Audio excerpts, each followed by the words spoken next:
Halos lumuwa ang mga mata ni Ara sa presyong nakasulat sa kontrata. "Ate, ayos ka lang?" Sigaw niya sa sobrang gulat. "Magtataas ka ng upa na parang walang konsensya?" Minata lang siya ng landlady mula ulo hanggang paa. Naka-cross arms at tikwatro pa ito habang nakataas ang kilay na sumagot ng pabalang. "Hoy Nona, tulog ka ba sa pansitan? Nagmamahalan na ang lahat na yon. Kung wala kang pambayad, malaki ang pinto, lumayas ka na." Ang dami nagkakandara pa sa kwartong to, no? Ang swapang talaga. Alamin niyang tapos na ang kontrata ngayong araw. Pero kailangan bang palayasin siya ng ganito? Kapag pinairal niya ang pride, sa kalsada ang tuloy niya. Ang magtiis sa bruhang ito ang tanging paraan para may masilungan. Pero ang problema, butas na ang bulsa niya. Pambayad pa kaya ng upa, kahit pangkain niya sa gabi ay naglaho na. Sagad na sa negative ang balanse niya sa bangko. Napuno na si Ara. Kinagat niya ang labi at bumanat ng matindi. "Sige, alis na ako ngayon din. Sino ba namang gaganahan tumira sa masikip na lunggang to? Dito lang ako maghihirap. Mas mabuti pang sa bangketa matulog."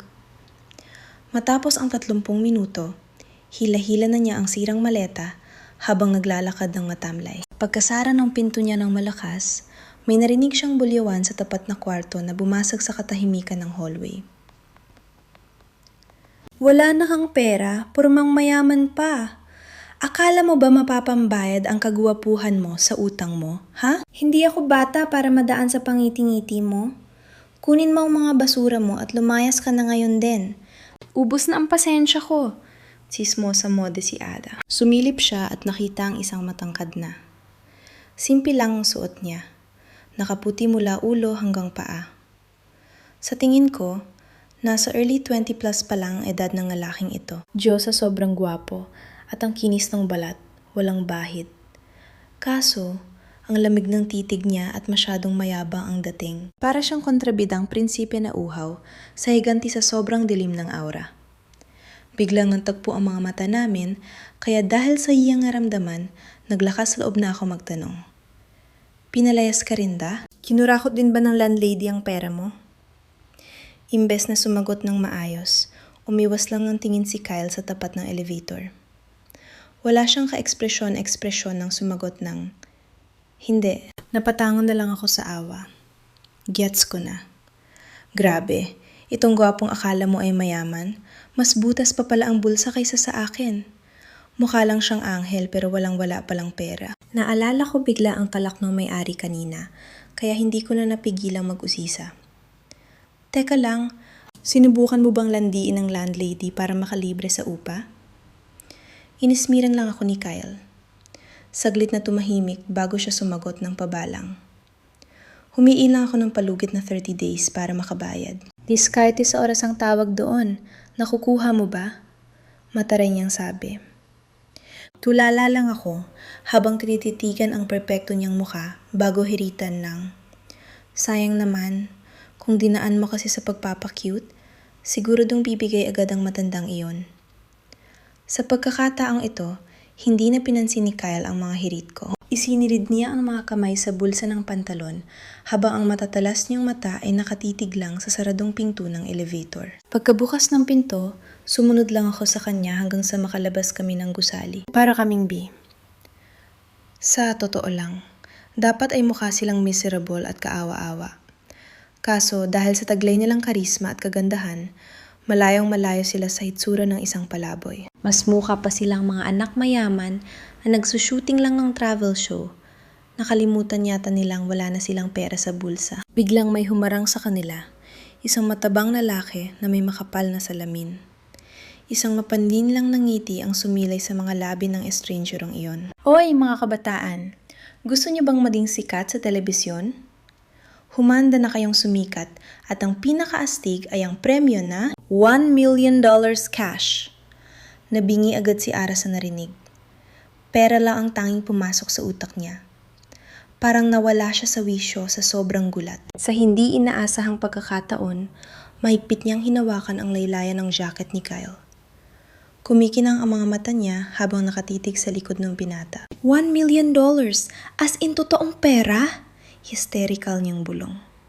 Agad namang napahinto si Kyle nang maramdaman ang malakas na hila ng dalaga. Marahan siyang lumingon at tinitigan ang maliit na kamay na nakakapit sa damit niya. Bago lumipat ang tingin sa babaeng parang sinasapian dahil sa pera. Ano bang problema nito? Namumula na ang mga pisngi ni Ara sa sobrang katuwaan. Muntik nang mapatawa ng Sart. Ang dali mo namang mauto sa ganyang kalokohan, sita niya. Sa halip na matahuhan, lalong napakunot ang noo ni Kyle sa sagot ng babae. Ano naman ngayon? Wala na nga tayong panggastos, di ba? Ano namang nanakawin niya sa butas nating bulsa? Bulong ni Ara habang nakadikit sa kanya at nakatitig sa lalaki. Tingnan mo kaya yung mamahalin niyang relo. Tiyak na presyong langit yan. Di hamak na mas mataas sa antas natin. Dagdag niya sa ngising aso. Kung totoong kriminal siya, itakas na lang natin yung gintong relo niya. Tapos, sibat na tayo agad. Natulala na lang si Kyle sa kislap ng mga mata ng babae. Di niya alam kung bibili ba siya sa balak nitong labag sa batas o maawa sa takbo ng utak nito. Hindi mo ba naisip na baka itapon lang tayo niyan sa kung saan? Siguradong di ka na makakatakas. Ngumiti ng tipid si Ara. Sus, kaya nga nandito ka, diba? Kailan pa ba sila naging instant partners in crime nito? Sa sandaling yun, pakiramdam ni Ara ay pinaglalaruan siya ng tadhana.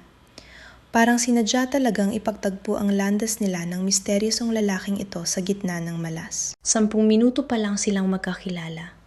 Pero dahil parehong gipit at butas ang bulsa, nag-click agad sila.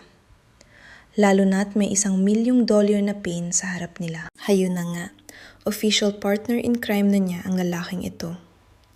Kung sabay silang minalas at pinalayas kanina, bakit di na lang din sila sabay yumaman ngayon? Mukhang narinig ng mama ang bulungan nila. Kampanteng numiti ang matabang lalaki. Siguradong kumagat na ang dalawa sa pinya. Oh, heto ang mga maleta, handa na.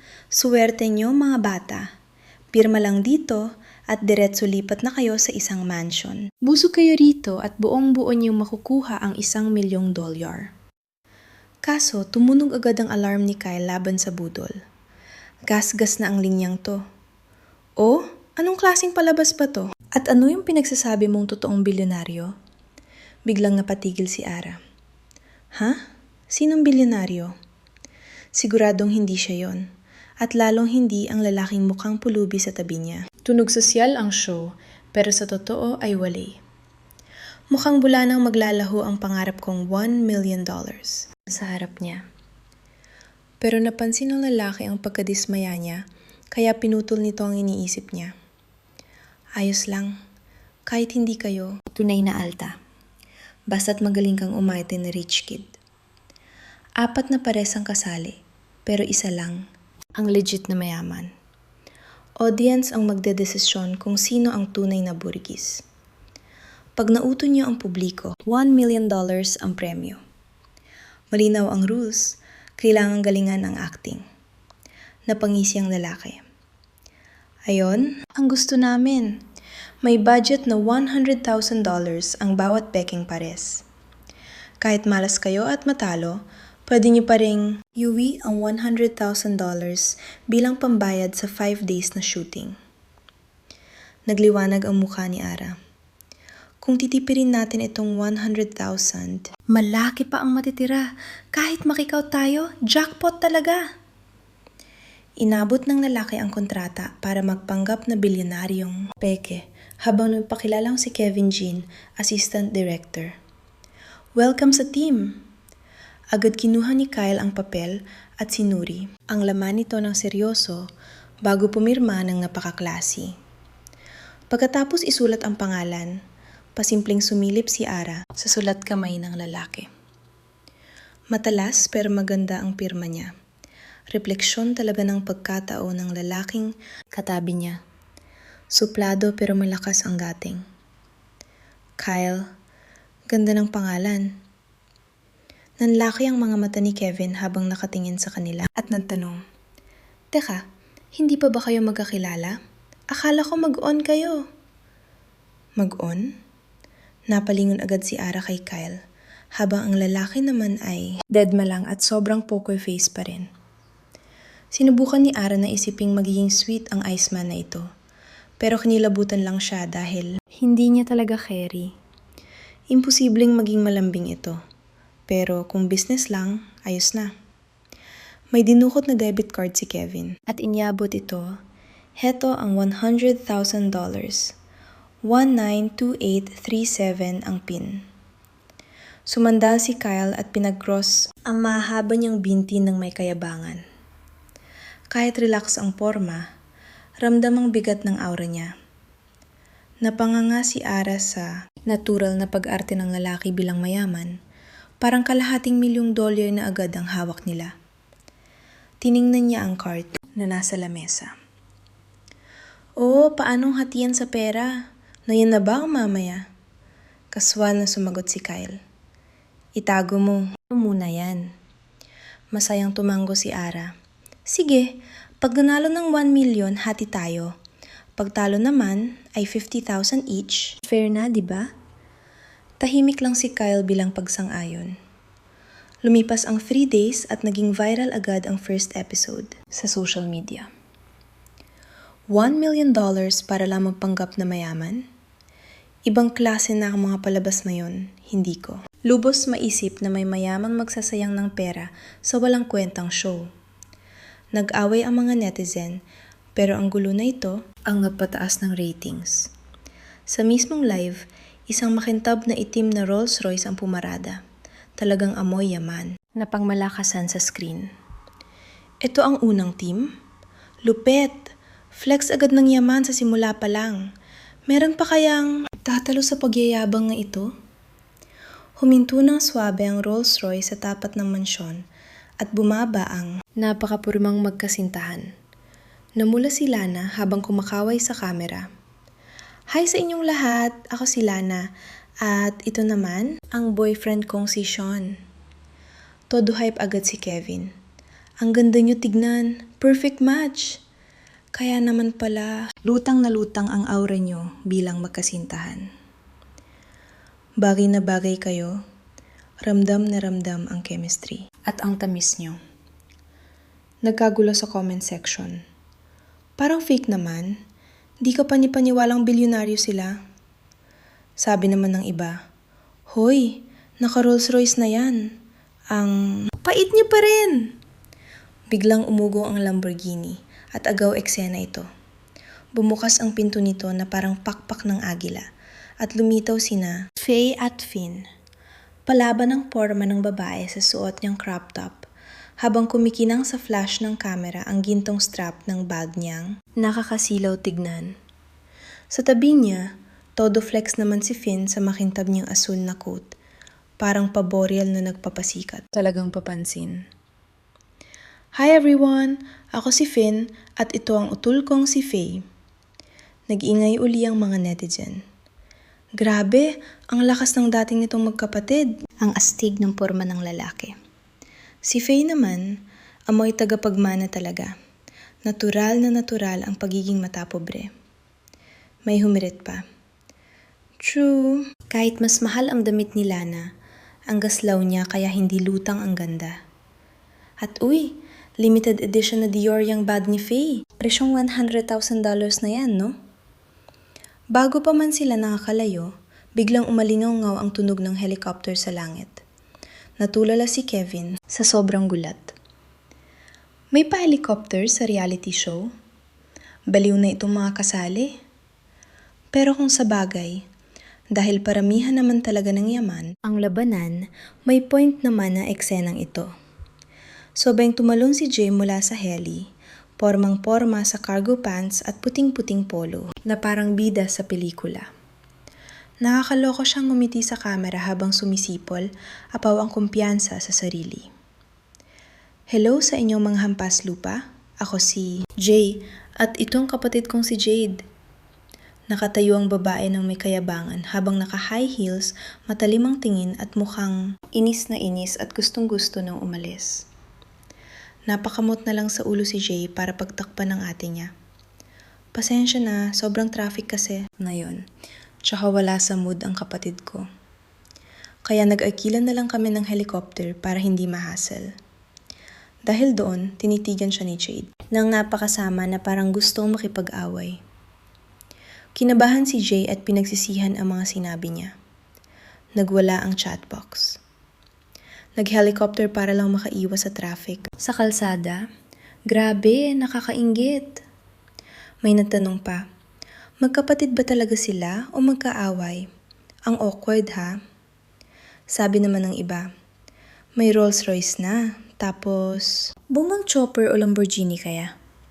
Grabe, baka atakihin ako sa excitement kung anong pasabog na sasakyan ang bitbit ng huling couple na to. Kapag hindi spaceship ang dala nila, talagang madidisappoint ako.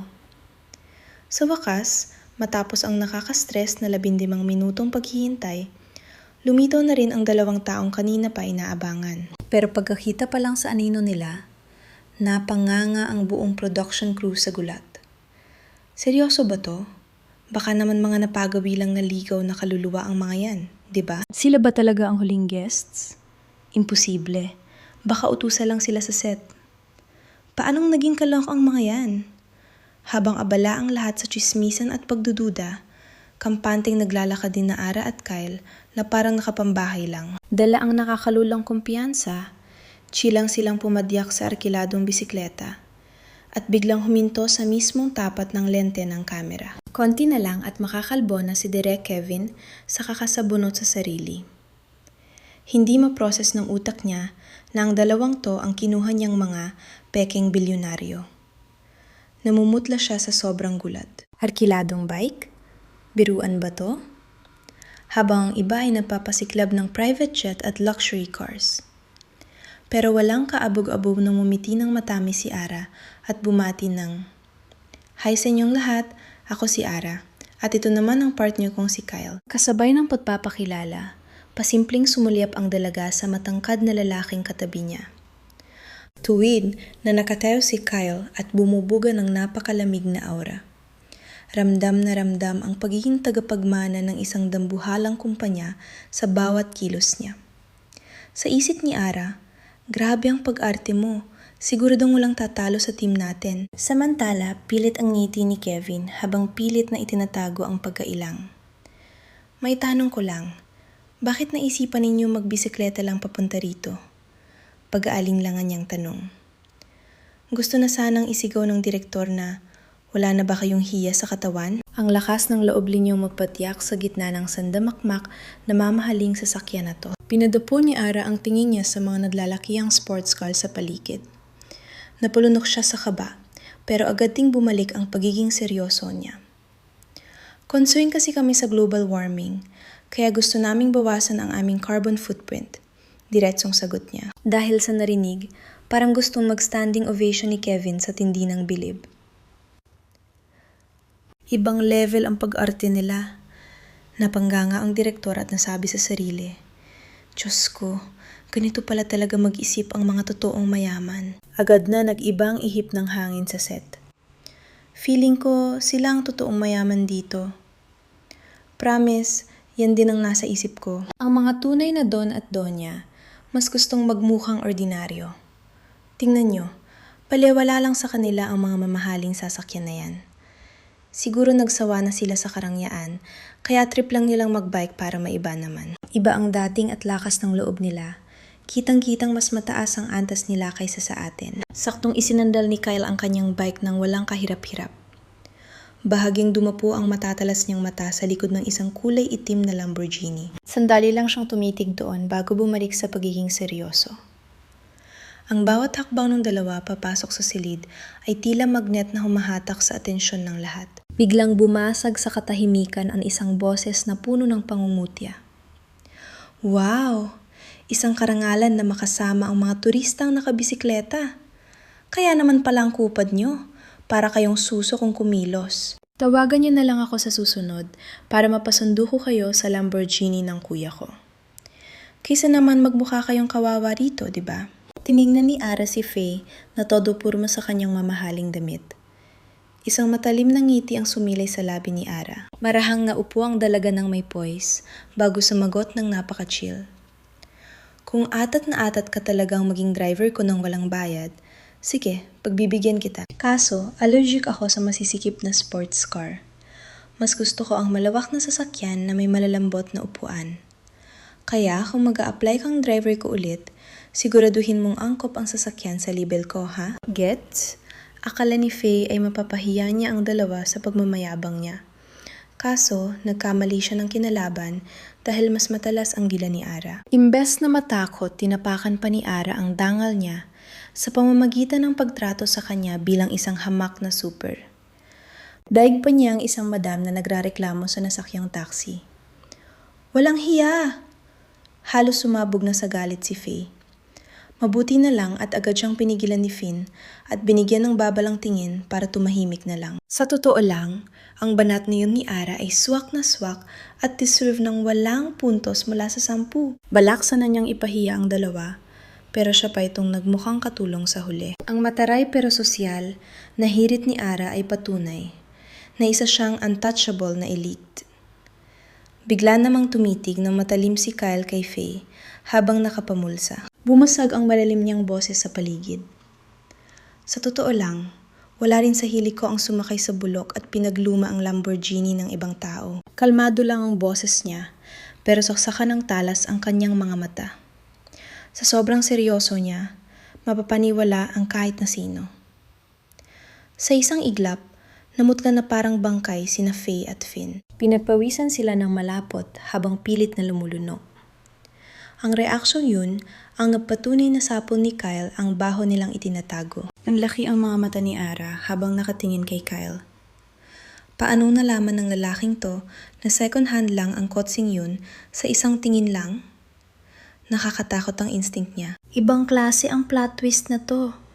Ang ipinagmamalaking kotse ni Faye, gamit na pala. Gibang-giba ang pagpapanggap nila.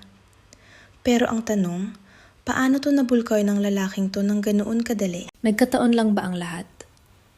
Hindi lang ang mga manonood ang naku-curious. Pati si Ara ay gustong sumabog sa dami ng tanong. Lumapit siya kay Kyle at bumulong. Paano mo nalamang second hand yun? Tumiin si Kyle ng walang kabakas-bakas ng emosyon. Dahil ako ang unang may-ari niyan dati. Biglang napatawa ng malakas si Ara, sabay tapik sa balikat ng binata. Grabe ka, itigil mo na nga yung pagbibiro mo. Pati ba naman sa akin acting ka? Huwag mo namang masyadong dibdibin ang role mo. Hindi sumagot si Kyle at tinitigan lang siya ng matagal. Sa boses na nakakapanindig balahibo, bumulong siya. At isa pa, huwag mo na akong tatawaging partner ulit.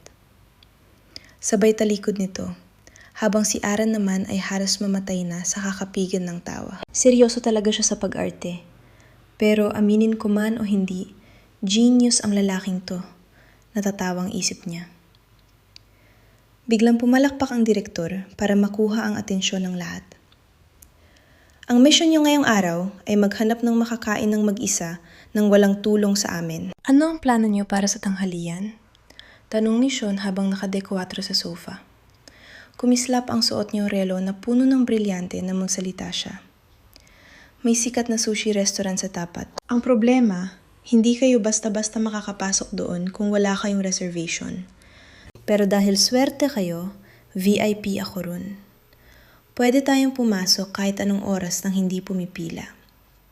Kung gusto nyo, ako na ang tatalo sa lunch natin na yun. Humawak naman si Lana sa braso ni Sean at numiti ng pagkalaki-laki. Naku, sobrang sosyal talaga sa restaurant na yon. Dapat sumama kayo para matikman niyo ang mga luto ng chef nila. Sa kabilang banda, hindi pa rin mawala ang inggit at galit ni Faye. Pakiramdam niya ay nadungisan ng dangan niya dahil sa ginawa ni Ara. Naghahanap siya ng kahit anong butas para maagaw muli ang corona bilang bida sa set. Hinaplos-haplos niya ang strap ng kanyang mamahaling bag sabay taas ng kilay. Aminin na natin, overrated na ang mga sushi at pagkaing hapon. Bakit hindi na lang tayo mag-steak? Yung premium talaga. May pinupuntahan akong 5-star restaurant. Tunay na nagtutunaw sa bibig ang karne nila at walang kupas ang serbisyo. Ako na ang taya ngayong gabi. Sumabat naman si Finn habang relaxed na nakadikwatro. Ayos yan.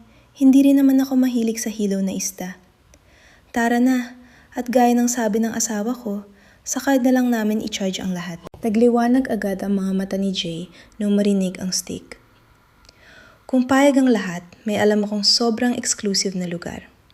Isipin nyo, 5 reservations lang ang tinatanggap nila sa buong maghapon. Malakas ako sa may-ari dahil barkada ko siya. Paano kung ako na lang ang magbayad? Sa kabilang banda, si Jade na kanina patulala ay biglang sumingit. Pasensya na, hindi ako sasama. Napairap agad si Faye. Inisip niya agad na baka butas ang bulsa ng babae at natatakot itong mag-ambag sa bill. Ganito na lang, Jay. Pagsabihan mo ang kaibigan mo na mag-set ng table, sagot ko na ang buong gastos. Hamon ni Faye. Pero si John na ayaw magpatalo ay humirit din. Anong akala mo sa akin? Kaya rin ng wallet ko na tustusan ng lahat. Habang abala ang lahat sa nakakatawang pagyayabang ng kani-kanilang credit card, kapansin-pansin ang pagiging tahimik ni Ara at Kyle na parang may pinaplano. Nakasandal lang si Ara sa malambot na sofa habang nakatingin sa labas. Tila walang pake. Pero sa loob-loob niya, nanggigigil na siya. Diyos ko, napapa-auction ba tong mga to kung sino ang magbabayad? Mga pranin yata tong mga to, handang magtapon ng pera para lang makapagyabang. Dahil mukhang walang katapusan ang bangayan, tumihim ng bahagya si Ara. Parang isang big boss na nagdesisyon, huwag na tayong mag-aksaya ng oras sa maliliit na bagay. Ito ang desisyon. Si Faye ang taya ngayong gabi, bukas ay kay Sean, at sa susunod na araw ay kay Jay. Fair sa lahat, diba? Biglang tumahimik ang paligid. Napanganga na lang ang tatlong magkapareha habang nakatitig kay Ara. Mukhang tama naman ang plano, pero may mali. Ilang segundo pa ang lumipas bago nila napagtanto. Faye ngayon, Sean bukas, tapos Jay sa pangatlong araw. Teka lang, kailan naman ang turno ni Miss Ara? Mukhang wala siyang balak maglabas kahit 5, pero siya pa itong nag-uutos. Sa tabi niya, kunwari ay deadma lang si Kyle, pero matalas ang pakinig. Akalaan niya nung una ay naghahanap lang ang babaeng ito ng libreng hapunan. Sinong mag-aakala ang discarding ito ay sapat na para mabusok sila ng 3 days na sunod-sunod. Grabing grama para lang sa dinner, pero aminin natin, ito ang tunay na tatak ng isang leader. Relax at sosyal pa rin, kahit napapaligiran ng mga mainay. Saludo ako. Sila Ara at Kyle ang tunay na definisyon ng mga alta. Ang mga totoong mayaman, hindi pumapatol sa mga cheap na payabangan. Napabuntong hininga si Ara habang nag-iisip. Kakagat kaya sila sa pin? Ang strategy nila ni Kyle na yon ay simple lang. Magmukhang napaka-elegante para hindi nasingilin sa bayaran. Tiningnan sila ni Faye ng masama sabay singhal. Aba, ang tindi nyo rin. So, gusto nyo lang maging palamunin at makilibre sa amin ng 3 days? Sinimulang ituktok ni Ara ang kanyang mga kuko sa sandalan ng upuan. Isang galaw na nakakairita sa pandinig. Ngumiti siya ng bahagya bago sumagot ng kalmado. Pasensya na, sino nga uli yung napumilit naman libre? Wala naman kaming hiningi. At tingnan mo nga kaming mabuti. Tingin mo ba wala kaming pambayad para sa 3 servings? Namula sa galit si Faye. Sino ba ang nakakaalam kung may laman niya mga pitaka nyo? Asar na sagot niya. Buong kumpiyansang tinignan ni Ara ang iba pang magkakasama. Kung kapos man kayo sa budget, magsabi lang kayo. Handa kaming mag-abono para sa ating lahat sa susunod na 3 days. Dahil nandito sila para mapasiklaban ng yaman sa harap ng kamera, hinding-hindi nila hahayaan na masapawan ni Ara at Kyle. Sabay-sabay silang tumanggi. Hinding-hindi, sigaw nila. Sa loob-loob ni Ara, napangisi siya. Tagumpay ang plano niya, 100%. Sinamaan ng tingin ni Finn si Faye, na tila sinasabing napakatanga ng sinabi nito. Nakagat na lang ni Faye ang labi niya sa inis, pero nanatiling taas para sa kanyang pride. Agad na bumawi si Jay at tumawa ng pilit para gumaan ang loob ng lahat. Sige na, payag na kami sa mungkahi ni Ara.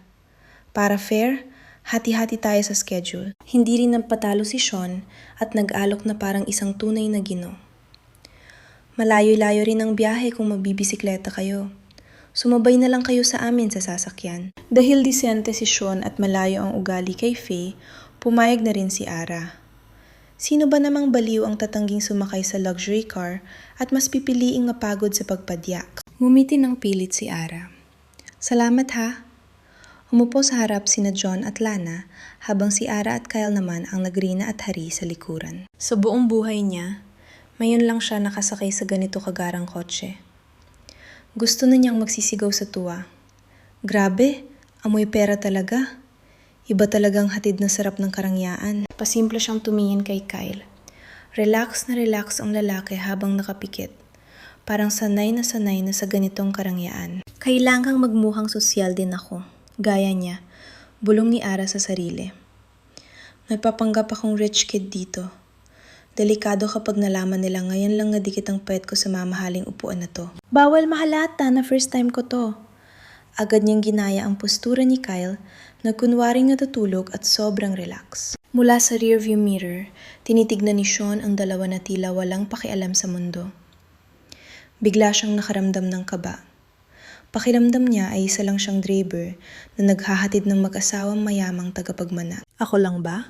O talagang may kakaibang chemistry tong dalawang to? Isipin mo, pati paraan ng pag-upo nila, magkapareho.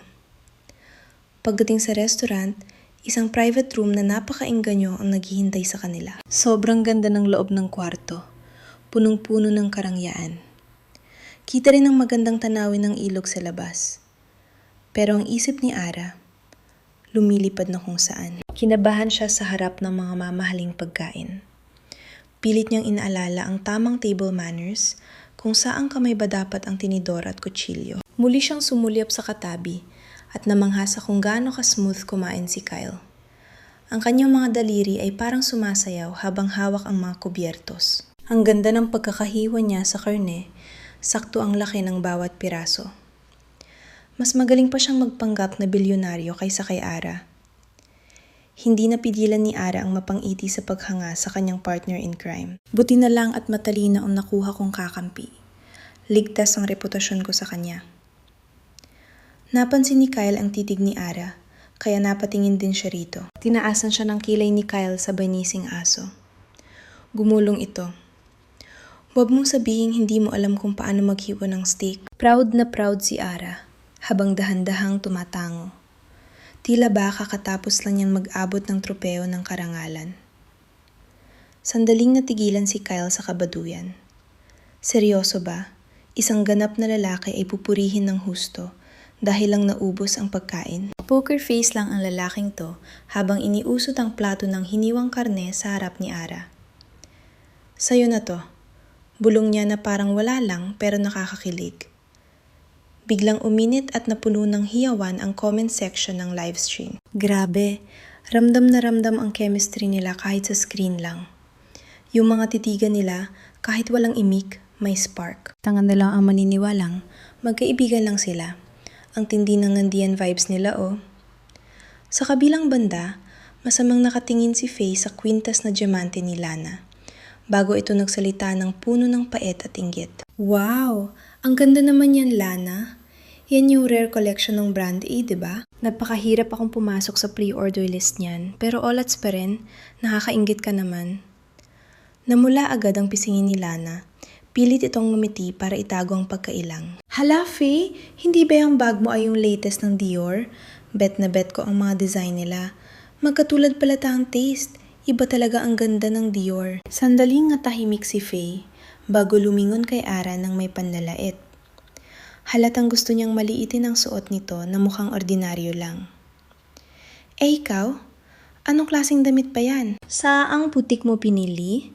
Mukhang hamak na pangkaraniwan lang kasi. Hindi man lang kumurap si Ara. Nanatili siyang kalmado at napakitang gilas sa pamamagitan ng isang confident na ngiti. Mas type ko ang gawa ng mga bagong local designer kaysa sa mga sikat na brand. Unique ang pagka-artistic nila at aminin natin, mas matibay pa ang tela nila kaysa sa mga mamahaling tata. Gaya nitong suot ko, gawa lang ito ng maliit na talyer malapit dito. Mura lang to. Pwede mo ngang i-order sa internet kung gusto mo. Kumislap ang mga mata ni Faye sa tuwa na parang nanalo sa loterya. Akala niya ay masisira ang image ni Ara bilang anak mayaman sa harap ng maraming nanonood dahil sa pag-amin nito. Kaso, sawi ang plano niya. Bumaha ng puri sa comments na hindi niya inaasahan. Ganyan dapat ang mindset ng totoong old money. Kayang suportahan ng mga bagong talent ng may pride. Tunay na reyna talaga siya.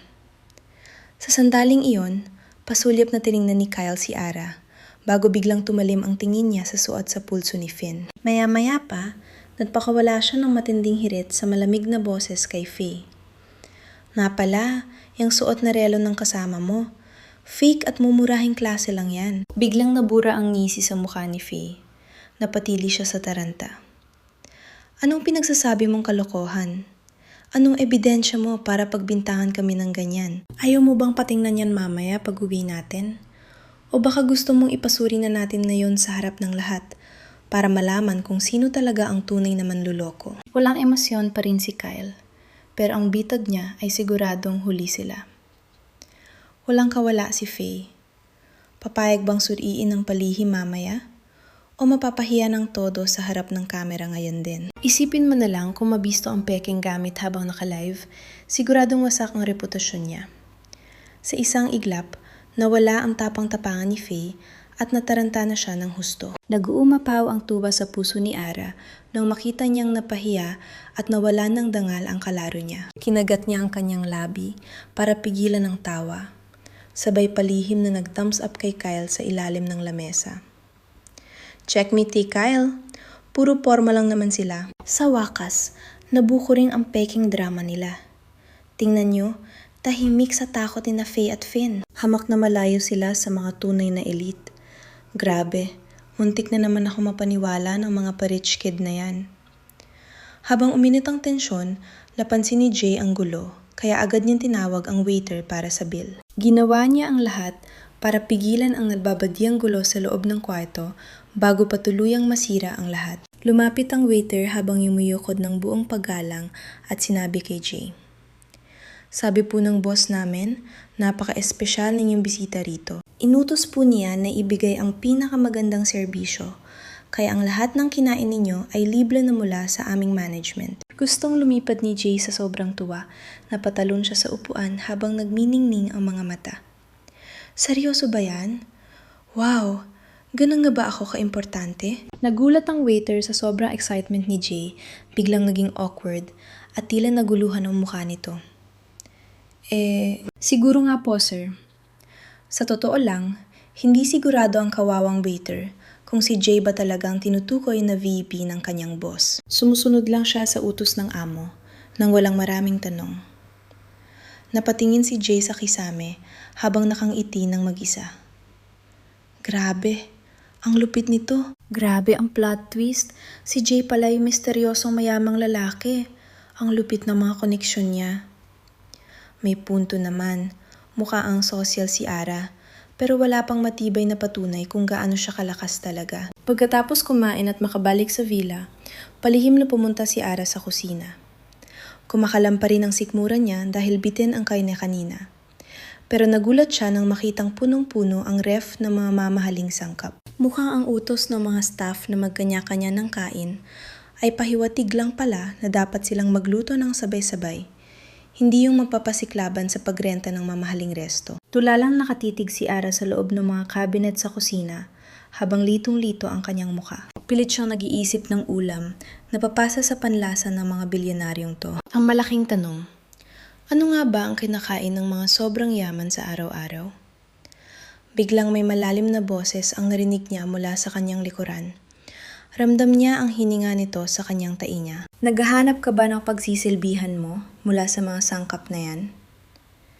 Biglang lumingon si Ara at muntik nang sumubsob sa dibdib ni Kyle na nakatayo na pala sa likod niya na parang anino. Ayaw magpatalo, sumagot si Ara ng may pilyong ngiti. Sa tingin mo, anong pagkain ang nababagay sa isang dugong bughaw na katulad ko? Natahimik ang lalaki.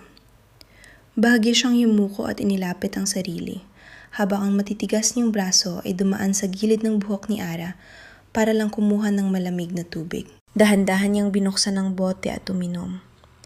Mula sa pwestong yon, tila naipnotismo si Ara sa paggalaw ng Adam's apple ni Kyle na lalong nagpatingkad sa matikas at nakakaakit nitong panga. Sobrang nakakatense ang eksenang yon. Biglang lumipad ang isip ni Ara. Kung gagawin lang niyang sandata ang kagwapuhan niya, Siguradong luluhod ang mga dunya at isusuko ang lahat ng kayamanan sa kanya. Hindi na niya kailangan pang magpanggap na mahirap sa TV show na to. Biglang nagtagpo ang kanilang mga mata at nagsalita ang lalaki ng may otoridad. Pumili ka na lang ng gusto mo. Wala namang pakialam ang Reyna sa sasabihin ng mga hampas lupa. Seryoso, ang galing umarte ni Kyle bilang aroganteng tagapagmana, nakakakilabot ang pagkanatural niya. Masyadong makatotohanan ang pagkakasabi niya. Siguradong lahat ay maniniwalang galing siya sa pamilya ng mga bilyonaryo. Napasulyap si Ara sa kanyang relo. May 120 minutes pa bago magumpisa ang hapunan. Bahagyang tinikman ng dalaga ang malamig na mousse cake para lang malaman ang sikmura. Sakto namang nadatingan ang iba pa sa silid, kasabay ng isang naiiritang bulong. Buwisit naman! Bakit ang daming dalang sangkap ng mga crew? Huwag niyo sabihin tayong magluluto. Burado na ang pangarap kong lamon lang ng lamon nang walang pagod. May agad namang sumingit. Isipin mo na lang na paraan ito, para hindi tayo kung ano-ano ang kinakain. Alam mo naman ang mga mega rich, masyadong conscious sa health, pero sa tingin ko, hindi ito tungkol sa pagtitipid. Alam niya naman kung gaano kadumi ang mga pagkain sa labas, hindi ba? Sumang-ayon si Sean. Si Lana naman na nasa tabi niya ay napangiti ng pilit habang bumubulong. Ang hirap kasi, sanay tayo na may sandamakmak na katulong sa bahay. Grabe, hindi ko nga alam ang pinagkaiba ng asin sa asukal. Ikaw, Sean? Biglang sumeryoso ang mukha ng lalaki. Pagkaraan ng ilang saglit, sumagot siya. May personal kaming koki na 1-star Michelin sa bahay. May specialist pa para sa pagkaing asyano. Kaya naman, ni anino ko ay hindi pa nakatungtong sa kusina. Sa narinig, padabog na isinarado ni Jay ang pinto ng ref at bumuntong hininga. Pareho lang tayo. May koki rin kami sa mansion. Kami ng ate ko, tagangangal lang sa harap ng mga mamahaling putahe. Si Ara, na tahimik lang na nakikinig, biglang naramdaman na tila naging lasang abo ang cake sa bibig niya. Pilit ang ngiting pinakawalan niya, sabay buntong hiniyang madrama. Ang galing, para tayong mga pasaherong nasa lumulubog na barko. Paano na tayo mabubuhay niyan? Ngayong kailangan nating kumilos. Agad namang magtanong si Lana. Teka, hindi ba marunong magluto ang partner mong si Kyle? Nang hindi man lang kumukurap, gumawa si Ara ng isang napakagandang kasinungalingan ng may buong kumpiyansa. Si Kyle? Yung spoiled brat na yon? Ang alam lang yun ay humilata. Imposibleng humawak ng sandok ang lalaking yon. Nanliit ang mga mata ni Lana habang nadududang bumulong. Talaga ba? Hindi naman siya mukhang laking yaman na walang silbi. Agad na ikinumpas ni Ara ang kanyang kamay para tapusin ang usapan. Naku, kilalang kilala ko ang bitukan yun. Maniwala ka sa akin. Siyempre, kailangan magpa-cool sa harap ng kamera para sa image niyang Prince Charming. Ang totoo, wala talagang ideya si Ara kung marunong bang magluto ang lalaki. Dahil sa matinding pagnanais na makuha ang premyong $1 million at sa takot na gawing alipin sa kusina, napilitan siyang ilaglag si Kyle. Pasensya na, partner, bulong niya sa isip. Biglang nag-suggest si Jay. Bakit hindi natin hinga ng tulong si Faye? Baka marunong siya. Kumaripas agad ang binata paakyat sa 3rd floor at kinatok ang pinto nito. Sa loob, kasalukuyang nag-eskandalo si Faye sa kanyang shopping assistant sa telepono. Nag-transfer ako ng $40,000 para sa relo na iyon. Tapos peke ang ipapadala mo. Humanda ka sa akin kung wala kang matinong paliwanag bago maghating gabi. Ibinagsak niya ang cellphone kasabay ng isang nakakarinding katok sa pinto. Pagkabukas, mukha ni Jay ang tumambad. Sinamahan siya ng tingin ni Faye. Anong kailangan mo? Diretsang sumagot ang lalaki. Marunong ka bang magluto? Tambak ang pagkain sa baba, pero kaming lahat ay nakatanga lang doon at hindi alam ang gagawin. Ni hindi nga namin alam ng ate ko kung paano magbukas ng kalan. Malamig na sumagot si Faye. Isipin pa lang na makakasalo ni Ara at Kyle ay nasusuka na siya. Kung pare-pareho kayong walang silbi, bahala kayo sa buhay niyo. Huwag niyo akong idamay sa kalokohan niyo.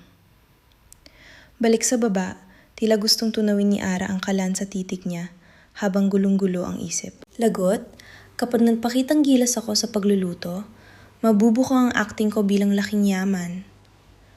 Mula sa malayo, pinanood ni Kyle ang kakatuwang eksena at seryosong nagbiro. Seryoso ba kayong wala pang plano?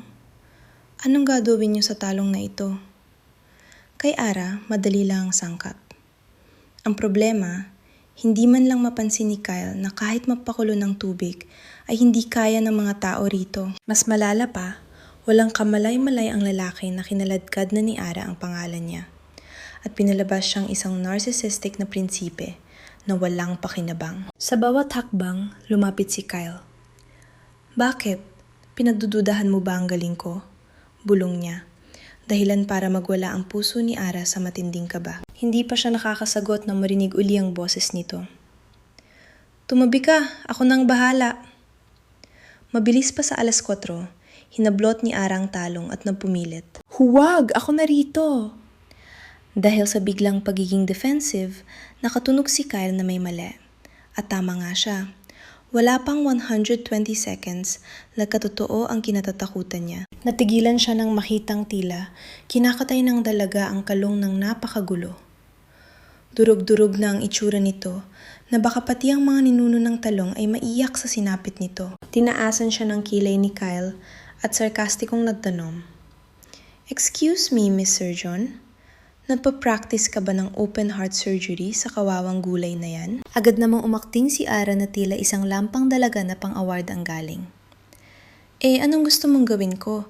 Humawak pa lang ng kutsilyo, pinagpapawisan na ako sa takot na mahiwa, himutok niya. Ayos! Ganito dapat ang kilos ng isang socialite na hindi pa nakakaamoy ng bawang sa kusina. Tuwang-tuwa niyang sabi sa sarili. Akting na parang tanga. Napakadali lang yan. Tumingin siya sa paligid hanggang sa mapansin si Sean na mukhang bihasa sa mga kagamitan. Biglang sumigaw si Ara. Wow! Ang galing naman ni Sir Sean! Paano ba buksan ang kakaibang gamit na ito? Napatingin si Sean sa nagmamakaawang mukha ni Ara. Kumunot ang noo niya sa gulat pero sumagot pa rin. Ipihit mo lang ang knob pakaliwa. Pagkasabi niyon, napatigil si Sean at tila tumigil ang pagtibok ng puso niya. Ngayon lang niya naalala na pinanindigan niyang rich kid siya na walang alam sa kusina. Nakakainis dahil sa kapalpakan ni Ara, nabuko siya dahil sa natural niyang kilos. Higit sa lahat, tinawag siyang koki ng babae at ang tanga niya para sumagot agad. Samantala, puno na ng mga tawang-tawang emoji ang live chat. Grabe itong si Ara, master sa panloloko. Sino namang maniniwala na hindi marunong si Sean? Daig pa niya si Gordon Ramsay kung itatabi sa babaeng yan na puro malas ang dala. Nakatitig naman si Kyle sa pakikipaglaban ni Ara sa kalan. Malamig pa ang kawali, pero ibinuhos na ng dalaga ang isang galong mantika at isang bundok na asin. Pakiramdam ni Kyle ay atakahin siya sa puso sa nakikita. Dahil sa sobrang frustration, pinilit niyang maging mahingahon.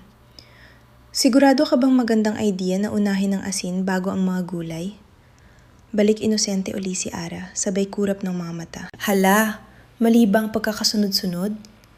Hayaan mo na, kahit kailan mo pa ilagay yan, madudurog din naman lahat yan sa loob ng tiyan. Hindi naman dilipad ang mga gulay na yan.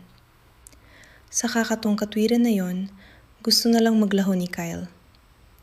Umalis ka riyan, ako na ang magluluto, utos niya. Pero sadyang napakatigas ng ulo ng bida natin. Nag-astang parang pader sa harap ng ginawang gulo. Buong tapang siyang sumigaw. Maniwala ka sa akin, sir. Under control ang lahat. Pakakainin kita ng putahing hinding-hindi mo makakalimutan habang buhay. Isang mapanuyang tawa ang pinakawala ni Kyle. Sabihin mo na, lason ang ipapakain mo para mamatay na ako agad. Mumuso si Ara sa inis. Bakit ba wala kang tiwala sa partner mo?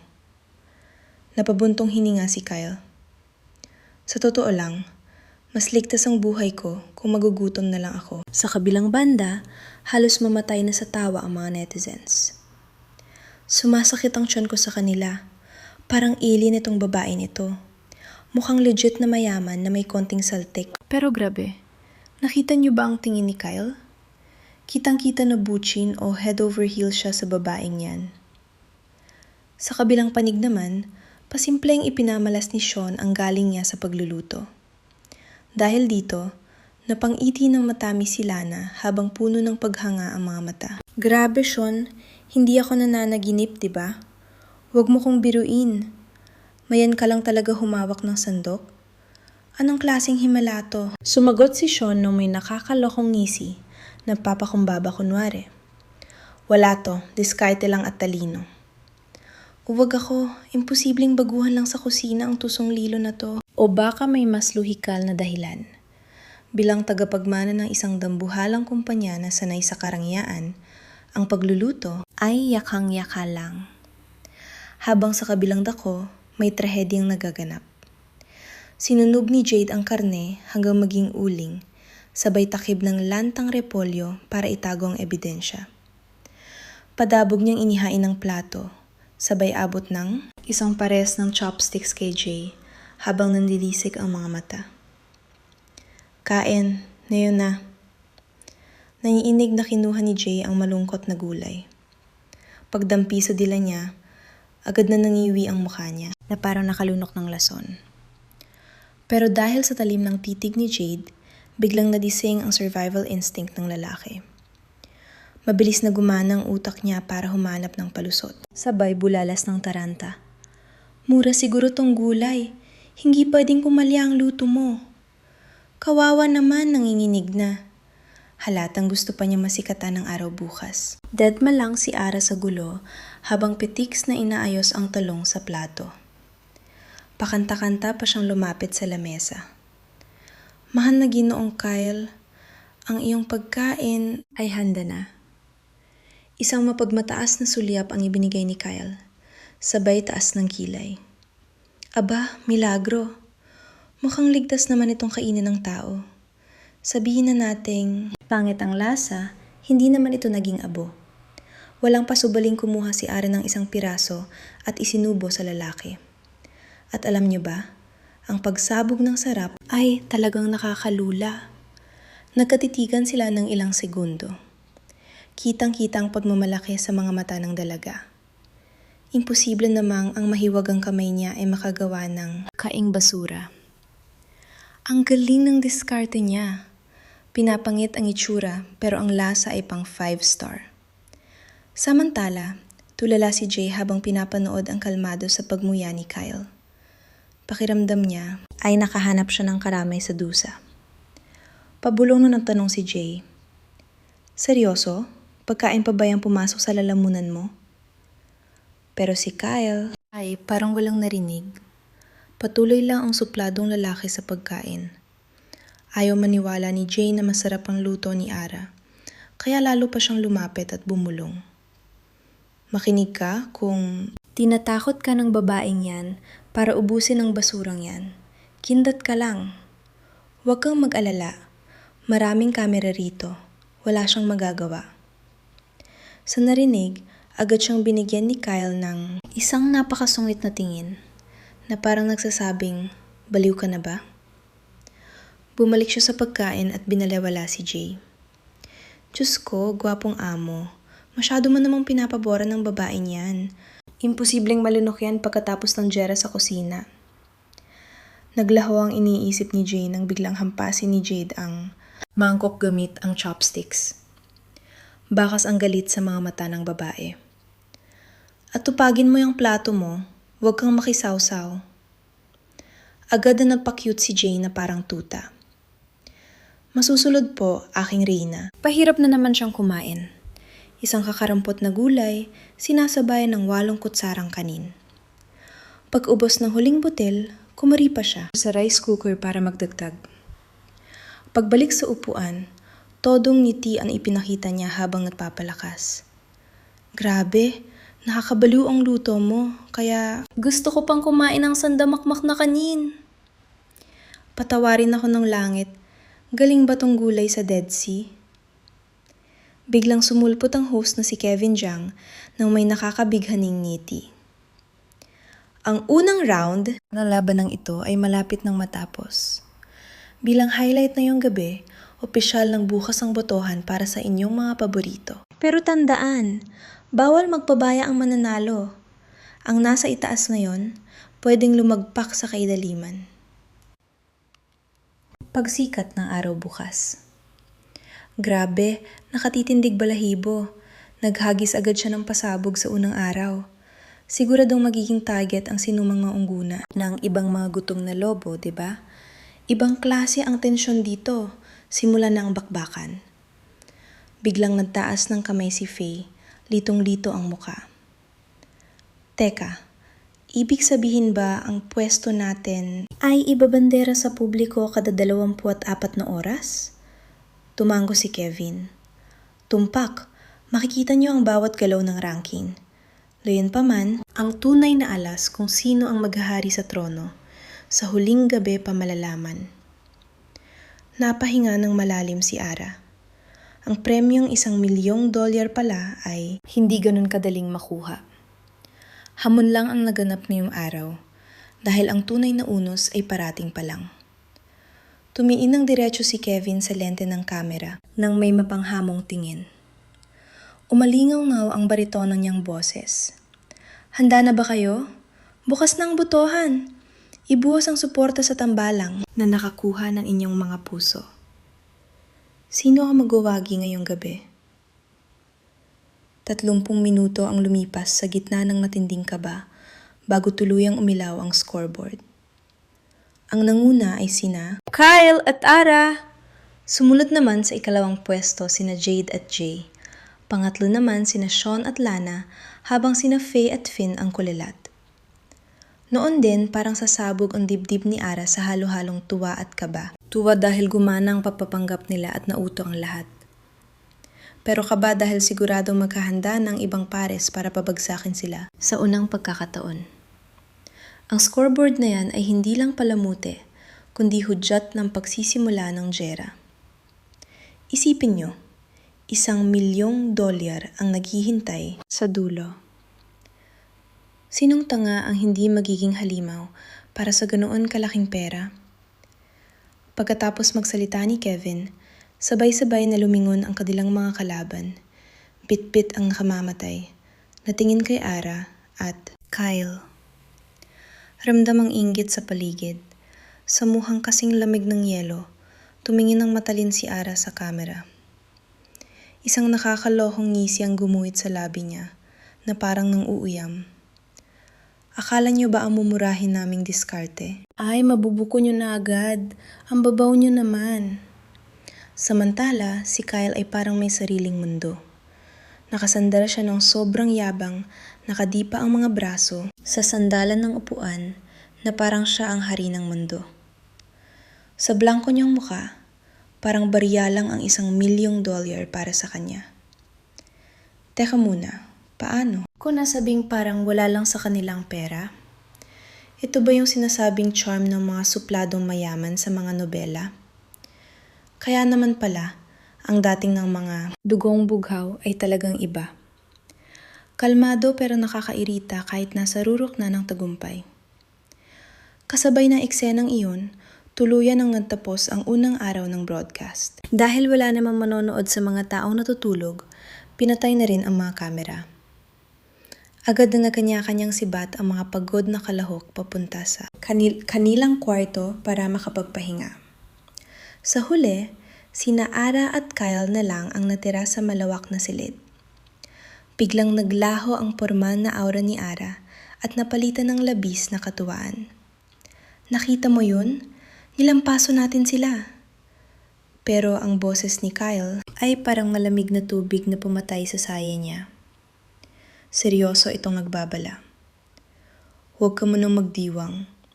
Pagsikat ng araw, siguradong gagawa sila ng maruming paraan para palabasin tayong mga tusong manduloko. Sakto ang babala ni Kyle. Imposibleng maging cheerleader nila ang mga talunang yon.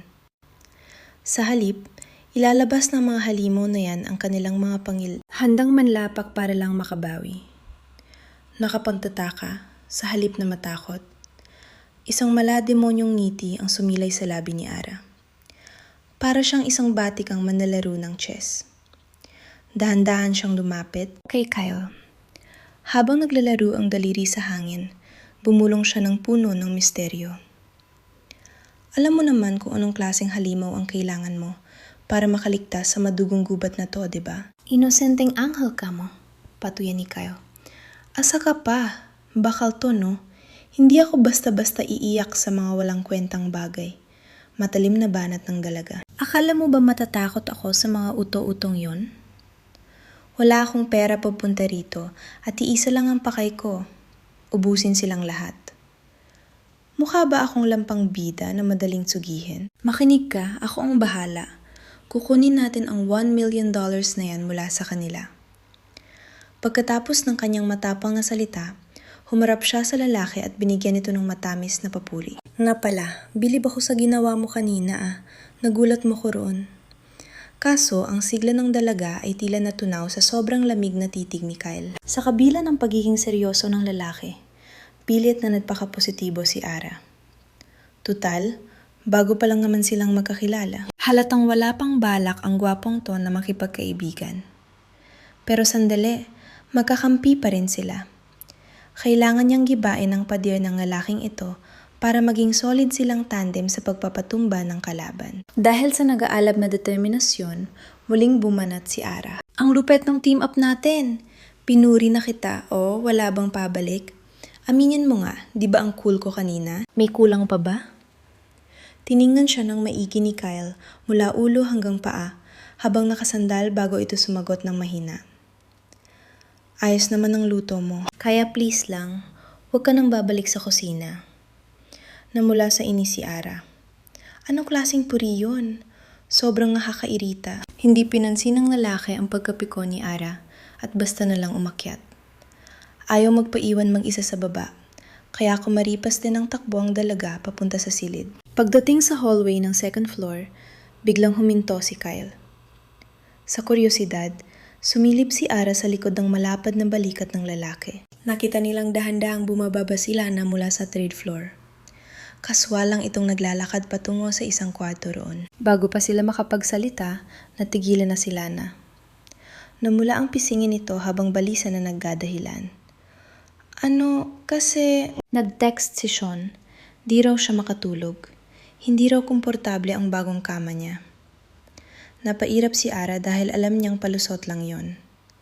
Naku, gets kita girl. Bulong niya ng nakakaloko. Sige na, puntahan mo na. Baka miss na miss ka na ng boyfriend mo. Napangiti na lang saya si Lana bago tuluyang umalis. Tahimik lang na pinanood ni na Ara at Kyle ang paglayo ng dalaga hanggang sa hindi na ito makita. Biglang kuminang ang mga mata ni Ara sa kalokohan. Tumingala siya kay Kyle at nagkunwaring inosente. Ikaw, kamusta ka naman? Hindi ka na rin ba inaantok? Di ka ba nalulungkot man isa sa kwarto? Biglang lumamig ang paligid. Napalingon si Kyle na nakataas ang kilay. Halatang nairita pero medyo interesado rin. Mas lumapad ang mapang asar na ngiti ng dalaga. Akin na nga WeChat account mo. May isisend ako sa iyong siguradong mapapanatili siyang gising buong gabi. Siguradong gaganahan ka at mas lalong gugustuhin pabagsakin ang mga kalaban natin. Pampatanggal inip din to ngayong gabi. Kinutuban na naman si Kyle. Pero dahil sa tingin ng dalaga, tila nahulog siya sa patibong nito. Inilabas ng lalaki ang kanyang phone at inaccept si Ara. Gusto rin talaga niyang malaman kung ano ang pinaplano nitong luka-lukang to. Bago pumasok si Ara sa kwarto niya, pumulong muna ito. Sikreto lang natin to ha? Bawal ang makimarites. Pagkasara ni Kyle ng pinto, sunod-sunod na nag-vibrate ang phone niya. Kahit nag-aalinlangan, binuksan pa rin niya ang mensahe dahil sa sobrang kuryosidad. 3 kakaibang link ang nakita niya sa screen. Napakunot ang noon niya habang pinipindot ang unang link. Napatawa na lang siya nang bumungad ang titulong. Mabisang gabay sa pagpapanggap na mayaman ng may elegansya. Sunod niyang binuksan ang 138 na paraan sa peke-pekeng tagumpay hanggang sa maging totoo. At ang pangatlo, madilim na lihim ng mga elite. Profesional na paraan ng pagyayabang ng yaman. Agad lumabas si Kyle sa app nang makatanggap uli ng chat mula sa makulit na babae. Nagulat ka no? Gaganahan ka na niyan. Isipin mo na lang na abot kamay na natin ang $1 million. Pustahan, may binabalak na rin sina Lana at Sean. Hindi tayo pwedeng magpahuli sa kanila. Assignment mo ngayong gabi. Basahin at isauli ang lahat. Dapat maging master ka sa pagpapanggap na bilyonaryo. Napangiti na lang ng tipid si Kyle sa kakulitan nito. Ipapahinga na sana niya ang phone nang lumabas ang isang balitang viral. Tamad na si Kyle, ikinabuwisit ng isang mayamang CEO. Halatang siya ang tinutukoy roon. Kalmado niyang binuksan ang mainit na paksa. Napatawa siya nang makita ang video kaninang hapon, kung saan harap-harapan siyang hiniya ng dalaga bilang palamunin sa harap ng kamera. Siguradong pakul lang to ng mga producer para tumaas ang rating. Kahit mga bilyonaryo pa ang kasali, mas gusto pa rin ng mga netizen ang love team at fake news. Kaya naman naging usap-usapan ang corny na balitang ito. Binalikan niya ang chat ni Ara at sumagot ng seryoso. Tinatamad akong basahin yan. Alam mo kung bakit? Kasi isa lang naman akong tambay na walang silbi. Agad namang sumagot ang dalaga. Lagot, nabuko na ang drama natin. Katangahan ko yun, kahit ang hirap magkabol ng $1 million. Huwag kang mag-alala, hindi tayo magkakadevelopan. Basta gampanan mo na lang ang papel mo gaya ng plano ko. Humiga si Ara sa kama. Lumipas ang ilang minuto pero wala pa ring reply. Nasaktan kaya ang pride ng lalaking yun? Ganun ba siya kasensitive? Bulong ni Ara. Kinaumagahan, nagising siya sa marahang katok at boses ni Lana. Ara, gising ka na ba? Oo, sandali. Kinukuskus ang mga mata. Binuksan niya ang pinto. Kodigising ko lang, bakit? Sabi ng mga crew, magmomoling daw tayo pagkakain. Mag-ayos ka na dali, masayang sabi ni Lana. Tumanggo naman si Ara. Salamat, bababa, na ako mamaya. Pagkaalis ni Lana, agad na isinarado ni Ara ang pinto at muning bumagsak sa malambot niyang higaan. Pasulyap-sulyap siya sa screen ng cellphone niyang madilim. Walang paramdam. Deadma talaga si Kyle sa kanya. Diyos ko, totoong nagtatampo ba siya? Kaba niya sa sarili. Kailangang maayos agad ang gulong ito dahil bawal ang deadmahan kapag nakatutok na ang lente ng kamera. Walang puwang ang kahit maliit na sablay sa laban na ito. Dapat ay laging swak ang bawat galaw nila. Kapag nagpakita sila ng lamat sa harap ng lahat, para na rin silang naghukay ng sariling libingan sa kompetisyon. Napakalaki kasi ng nakatayang premyo. $1 milyong ang naghihintay na maiuwi. Kumaripas ang mga daliri niya sa pagpindot sa screen para mag-chat. Sandali lang, may binabalak ang mga production crew. Bakit nananahimik ka riyan? Hindi ba't magkapareha tayo? Biglang umalinganggaw ang vibrate ng phone niya sa isang maikli at napakalamig na sagot. Para lang sa mga babae ang ikatlong palapag. Kapag napumilit akong pumasok doon, pagbabantayan pa akong manyakis. Napangiti siya ng palihim. Sus, may pa-gentleman pa pala itong isang to. Nakahinga siya ng maluwag at tila naglaho ang bigat sa kanyang dibdib. Salamat naman at hindi siya galit dahil buhay na naman ang pangarap niyang makasungkit ng $1 milyong. Matapos ang mabilisang paligo, maingat niyang pinili ang kanyang isusuot. Napili niya ang isang mahabang bestidang kulay garing na hapit sa kanyang katawan. Dahilan para lalong lumitaw ang kanyang kasiksihan at alindog. Ang tabas ng damit sa kanyang bewang ay lalong nagpatingkad sa ganda ng kanyang hubog. Nang tumapak ang kanyang mga paa sa hagdan na parang isang supermodel, agad na sumunod ang live camera sa bawat kembot at galaw niya. Biglang nagkagulo ang mga nanonood sa comment section. Grabe, pakishare naman ang link ng gown niya ngayon din. Heto na, maniwala kayo o hindi, $19 at 99 sentimo lang ang halaga nito. Ito ang link. Gawa pala ito ng isang lokal na brand na makakalikasan. Grabe, reyna talaga si Ara ng masa. Suportado na ang sariling atin. Mahal pa ang mundo. May mas higit pa ba sa galing niya? Habang nangyayari yun, nauuna nang maglakad si Kyle sa kanya. Nang marinig ang mahinang tunog ng mga takong, napalingon ito saglit. Pero agad ding nag-iwas ng tingin na tila na kuryente. Pero dahil sa sobrang ganda niya, lihim itong sumulyap muli. na tila pigil ang paghanga sa kanya. Lalo pang nagwala ang mga viewers. Nakita niyo ba yun? Hindi man lang nakakurap si Mr. Kyle. Diyos ko, hindi na yan pag-arte. Kumpirmadong naglayag na ang paborito kong barko. Sagot lahat ng estasyon ng telebisyon ang gastos sa kanilang almusal. Pagkatapos maubos ang mga pagkain, agad silang dinala ng buong crew sa pinakasosyal na shopping mall sa sentro ng lungsod. Si Jane na mortan na kaaway ng shopping ay tila tuod sa tapat ng pinto na parang ihahatid na sa bitayan. Bulong niya, seryoso ba to? Kailangan ba talagang magdusa ang mga lalaki sa impyernong ito? Inirapan agad siya ni Jade. Sino ang gagawin naming utusan para magbuhat ng mga pinamili kung tatambay lang kayo sa labas? Naputol ang sagot niya nang biglang ilabas ni Finn ang isang gintong credit card at inilapag sa palad ni Faye. Pumasok ka na mag-isa, maghihintay ako rito. Bumili ka ng mga mamahaling gamit at siguraduhin mong hindi ka na naman maluloko ng mga peking paninda ng mga tusong tindero. Tawagan mo ako kapag tapos ka na. Padabog na kinuha ni Faye ang card at sumagot ng pasuplada. Kala na naman yun nung enggot na shopping assistant ko, no? Sino ba ang mag-aakalang lulukuhin niya ako sa peking bag? Sige na, lumayo ka na at magkape. Ite-text na lang kita kapag tapos na ako. Isang nanonood ang napakomment ng may hugot. Panginoon, saan po ba nakakahanap ng kuya na basta na lang mag-aabot ng credit card para makapag-shopping? Ang balita ko kasi, ang kondisyon para magkaroon ng ganyang card, dapat ay mayroon kang hindi bababa sa daan-daang libong dolyar na balance araw-araw. Sa gitna ng pabidahan, hindi rin nagpahuli si Sean at inabot ang kanyang card kay Lana sabay kindat na nakakatunaw. Magsaya kayo mga dilag, kami na ang bahala rito sa labas. Gamitin mo to, iswipe mo lang sa kahit anong magustuhan mo. Magpapalipas oras lang kami ni Finn hanggang sa tumawag ka. Bahagyang umurong si Lana at magalang na tumanggi. Naku, wag na po, masyado namang labis yan. Hindi ko po yun matatanggap. Pero agad na hinawakan ni Sean ang kamay niya at bumulong ng malambing. Bakit naman hindi?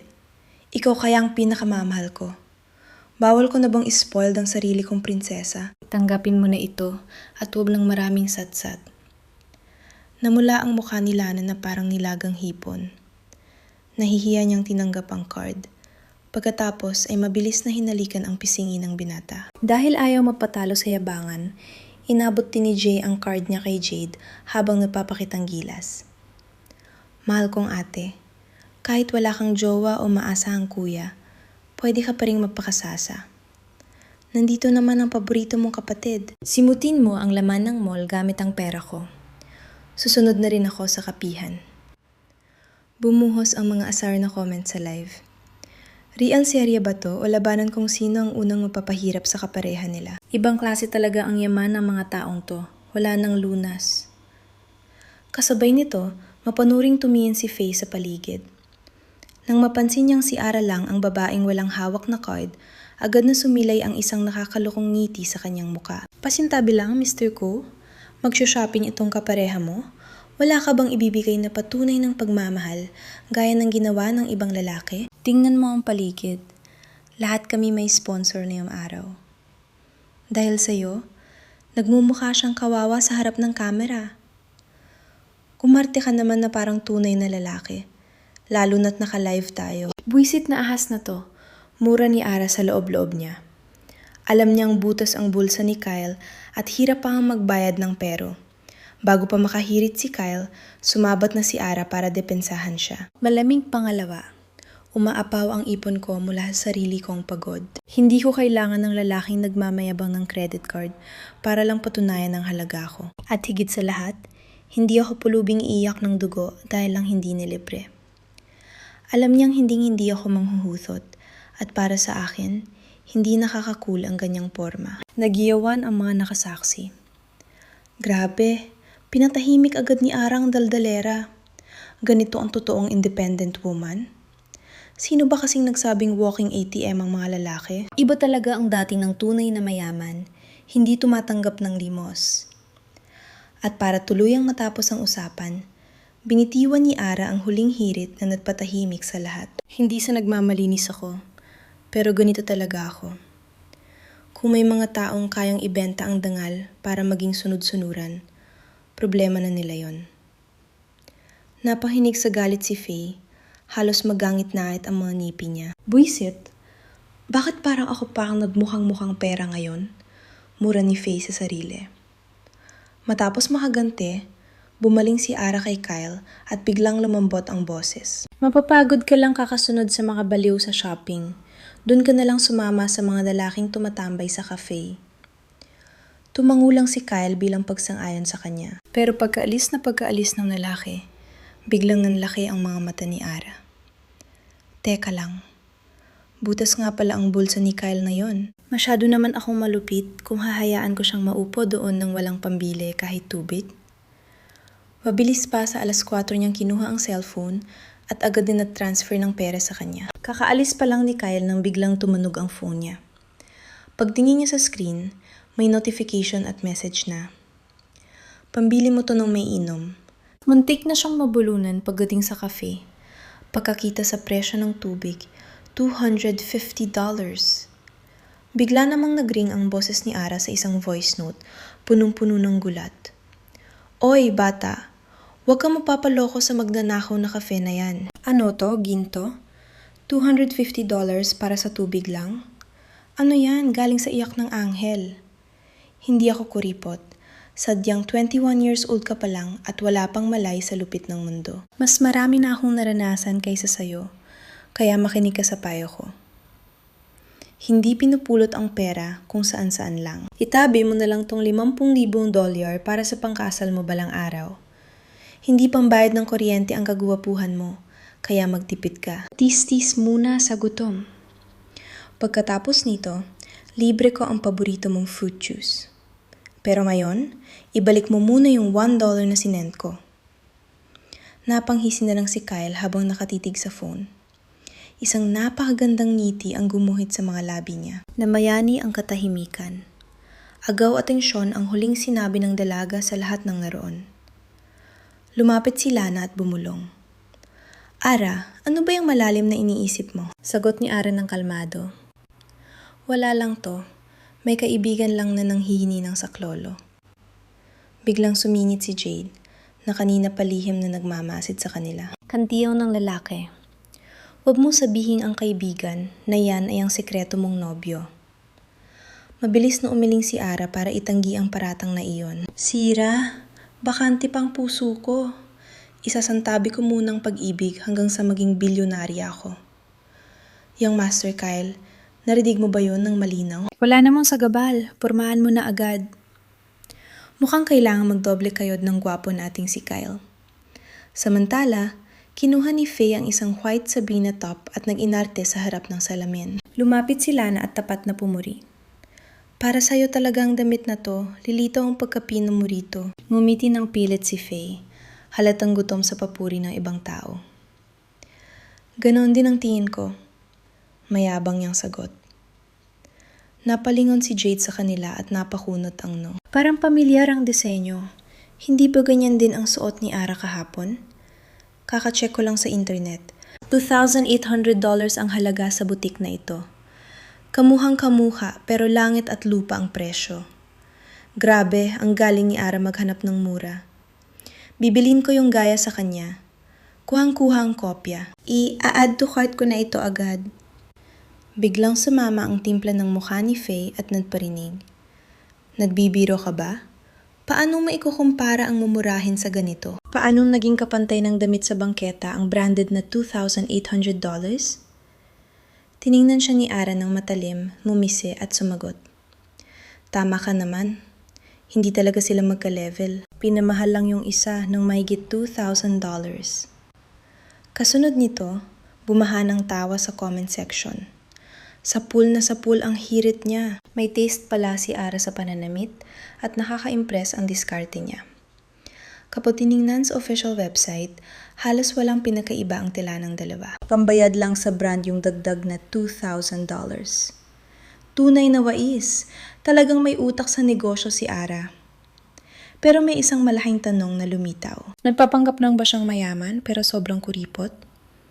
O sadyang wala talaga siyang kahit kusing sa bulsa. Lumapit si Faye sa sales lady habang nakangiti ng matamis. Hello, patingin naman ng latest collections niyo. Itinuro naman ng staff ang isang gown. Ito po ang bida sa bagong labas namin. Idinisenyo to para lalong lumabas ang hubog ng katawan at mas maging kaakit-akit. Kinuha ni Faye ang damit at lumapit kay Ara. Nagkunwaring concerned na kaibigan. Ara dear, tinanong ko yung staff tungkol sa bagong damit. Tapos ito ang nirekomenda niya. Pero pakiramdam ko, tadahan na to para sa katawan mo.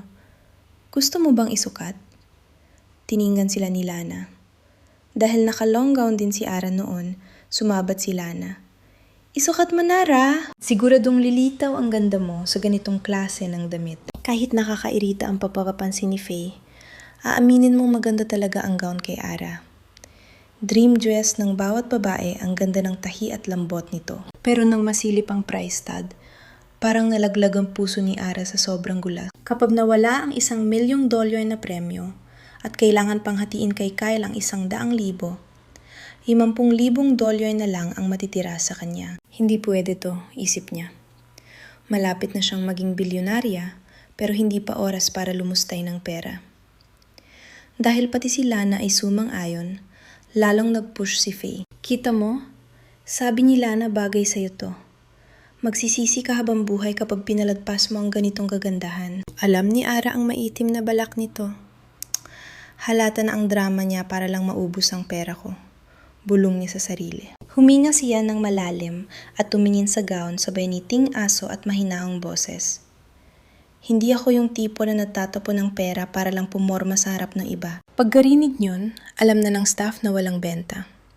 Sa tagal niya sa trabaho, kabisado na niya ang hitsura ng taong walang pambili. Tiningnan siya ni Faye ng mapanglait habang nakangisi na parang nanalo.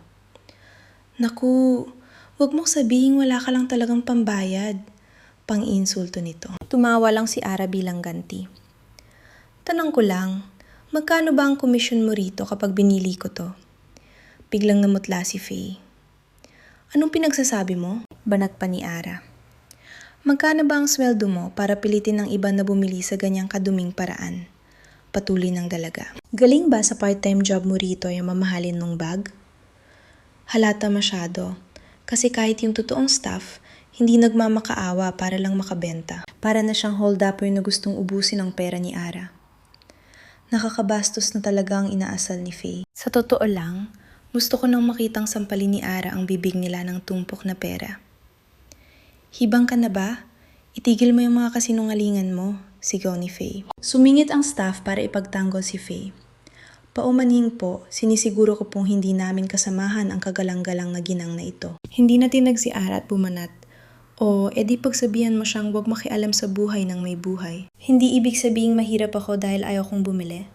At hindi ko kailangan ng payo mo kung paano gastusin ang sarili kong pera. Napatahimik si Faye. Biglang may pumasok na isang napaka-eleganteng babae sa loob ng butik. Naka-black suit ito at baka sa kanyang ngiti ang autoridad na nakaka-intimidate sa lahat. Dire-diretso siya kay Ara nang walang pakialam sa iba. Excuse me, kayo po ba si Miss Ara? Naguguluhang sumagot si Ara. Opo, bakit po? Ako si Jane, executive director ng buong mall na ito. May utos ang may-ari ng mall. Sabi niya, lahat ng bagong koleksyon sa bawat tindahang papasukan mo ay ibibigay sa iyo ng libre. Bago pa makapag-react si Ara, nag-utos na si Jane sa staff. Ibalot niya na lahat ng exclusive collections dito at ibigay sa kanya agad. Miss, wala kayong babayaran kahit $1 ngayong araw. Sabi ng boss namin, karangalan namin makita kayong namimili rito. Tulala ang staff sa sobrang gulat. Akala niya kanina ay hampas lupa lang si Ara na nagpapanggap. Yun pala ay itinatago lang nito ang kanyang yaman. Yung mismong may-ari pala ng mall ang kapit niya. Tanga ko. Bakit ba ako naghanap ng gulo at kumampi sa kalaban? Yari na ako, siguradong sesante na ito. Habang si Ara naman ay parang naistatwa sa gulat dahil hindi niya maubos isipin ang ganitong klaseng sitwasyon. Nakakainggit, parang gusto ko nalang mapalamon sa lupa. Nasa pinakasikat na mall tayo. Pero kung pagsilbihan siya, Akala mo ay isang anghel na hulog ng langit. Wala na kailangang patunayan pa, siya ang tunay na donya sa ating lahat. Naniinig ang mga daliri niyang humawak sa hanay ng mga mamahaling bag habang unti-unting nagigising mula sa pagkabigla. Sino nga ba ang misteryosong taong napapakasasa sa kanya sa luho? Sinubukan pang tumanggi ni Ara sa magalang na paraan. Pero ngumiti lang si Jane at agad siyang pinigilan. Pasensya na po, ma'am. Pero hindi mababali ang utos ng boss namin. Kapag tinanggihan niyo ito, para niyo na rin kinapakan ang danga niya sa buong lungsod. Pinipigilan ng emosyon. Bumulong si Ara ng pasasalamat para sa boss nila. Dahil sa dami ng mga kumukutitap na kamera, hindi na siya nadlakas loob pang magsalita. Takot siyang magkamali at baka mabuking ang pagkukunyari niyang mayaman. Napilitan na lang siyang tanggapin ang lahat. Balak na lang ibalik ang mga gamit pagkatapos ng shooting. Nagsimula nang magbulungan ang mga tao. Hanep, talagang spoiled. Kung hindi siya anak ng bilyonaryo, baka malabo ng paningin ko. Ano kaya ang ugnayan niya sa may-ari ng mall? Baka naman may secret admirer siya. Mag-ingat ka, Kyle. Hindi basta-basta ang karibal mo. Sa gitna ng mga sorpresa, parang naging estatwa ang tatlong babae sa sobrang gulat, hindi makapaniwala sa kanilang nasasaksihan sa gitna ng araw. Paano ba naman nakuha ni Ara ang pinakabagong koleksyon nang wala man nang inilalabas na pera? Ano pa ang saysay ng pagsushopping nilang biglang nagmukhang kaawa-awa? Durog na durog ang pride nila. Sa kabilang dako, naiwan namang nakanganga ang mga crew sa control room habang nakatitig sa monitor. Saan niya kaya nakuha ang ganitong pribilehyo? Mismo pang presidente ng Apex Group ang sumalubong sa kanya. Wala pa sa kalingkingan ng kapangyarihan ng lalaking yan, ang mismong sponsor ng show natin. Sumandal si Kevin Jiang at relax na nagdekwatro. Bago sumagot ng walang pakialam, napulot ko lang silang dalawa sa kalsada. Grabe ang talento nila sa pag-arte, higit pa sa inaasahan ko. Bigla namang suminyat ang cameraman na puno ng kuryosidad. Ano ba talaga ang trabaho nila sa totoong buhay? Napabuntong hininga si Kevin at napaliwanag.